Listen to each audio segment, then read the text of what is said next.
Hi friends, మీకు ఈ video నచ్చితే లైక్ చేయండి, సబ్స్క్రైబ్ చేయండి.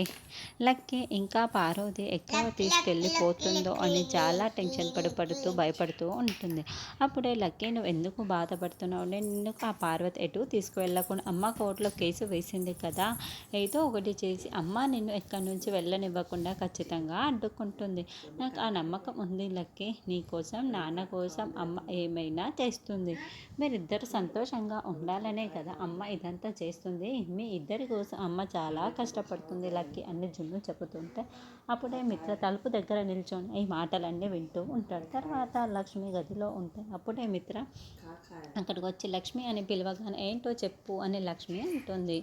లక్ష్మి, లక్కీని నన్ను విడదీయడానికి నువ్వు ప్రయత్నిస్తున్నావని ఆవేశంలో ఏమీ ఆలోచించకుండా నేను నిన్ను అనరాని మాటలు అని నిందించాను. నేను నిన్ను చాలా మాటలు మాట్లాడి చాలా బాధ పెట్టాను. నువ్వు నన్ను లక్కీని కలపటానికి, లక్కీని నన్ను దూరం చేయకుండా ఉండడానికి ఇలా కోర్టులో కేసు వేశావని నాకు అర్థమయ్యింది లక్ష్మి, అర్థమయ్యింది అని మిత్ర రియలైజ్ అయిపోయి లక్ష్మిని ఒక్కసారిగా హక్ చేసుకొని బాధనంతా చెప్పుకుంటూ, ఇంకా లక్ష్మి కూడా మిత్రాన్ని హక్ చేయడానికి చేతులను గట్టిగా బిగించి పట్టుకోవడానికి చేతులు వేస్తూ అలా హక్ చేసుకుంటూ